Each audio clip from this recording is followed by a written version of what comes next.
Welcome to studio 1 news. ఏసీలు లేని cool city, future సిటీలో కొత్త టెక్నాలజీ. హైదరాబాద్ శివారులో 30,000 ఎకరాల్లో భారత్ ఫ్యూచర్ సిటీ నిర్మాణం. 30 నెలల్లో ప్రాజెక్టు పనులు పూర్తి చేయాలని సీఎం రేవంత్ ఆదేశం. ఏసీలు లేకుండానే చల్లబరిచే డిస్ట్రిక్ట్ కూలింగ్ విధానం అమలు. ఫార్చ్యూన్ 500 కంపెనీలకు కేంద్రంగా మారనున్న కొత్త నగరం. ఇప్పటికే ప్రారంభమైన స్కిల్స్ యూనివర్సిటీ, గురుకుల పాఠశాల పనులు. హైదరాబాద్ నగరానికి 40 కిలోమీటర్ల దూరంలో రాష్ట్ర ప్రభుత్వం ఎంతో ప్రతిష్టాత్మకంగా చేపట్టిన భారత్ ఫ్యూచర్ సిటీ పనులు వేగవంతమయ్యాయి. కందుకూరు మండలంలోని మీర్ఖాన్ పేట్, ముచ్చెర్ల గ్రామాల మధ్య సుమారు 30,000 ఎకరాల్లో నిర్మిస్తున్న ఈ భారీ ప్రాజెక్ట్ ను వచ్చే 30 నెలల్లోగా పూర్తి చేయాలని సీఎం రేవంత్ రెడ్డి అధికారులకు లక్ష్యాన్ని నిర్దేశించారు. ఈ మేరకు ఫ్యూచర్ సిటీ డెవలప్మెంట్ కార్పొరేషన్ అధికారులతో సీఎం స్వయంగా వివరాలు పంచుకుంటూ దిశానిర్దేశం చేశారు. మొదట్లో ఇక్కడ కేవలం స్కిల్స్ యూనివర్సిటీ, ఏఐసిటీ,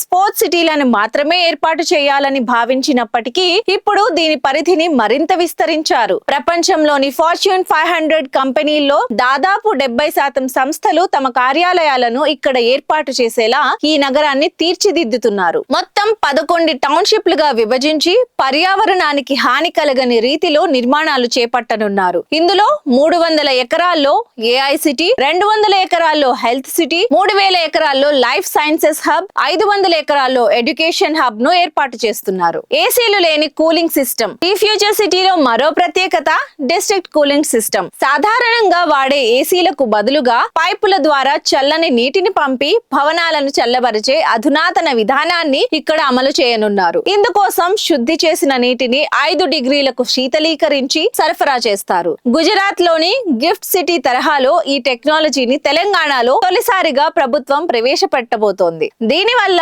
30% విద్యుత్ ఆదా అవ్వడంతో పాటు నగర ఉష్ణోగ్రతలు తగ్గుతాయని నిపుణులు చెబుతున్నారు. ఇప్పటికే ఎడ్యుకేషన్ సిటీలో భాగంగా 2024 డిసెంబర్లో నైపుణ్య విశ్వవిద్యాలయాన్ని ప్రారంభించగా యంగ్ ఇండియా సమీకృత గురుకుల పాఠశాల పనులు కూడా మొదలయ్యాయి. త్వరలోనే మిగిలిన టౌన్షిప్ల నిర్మాణాలు కూడా ప్రారంభం కానున్నాయి.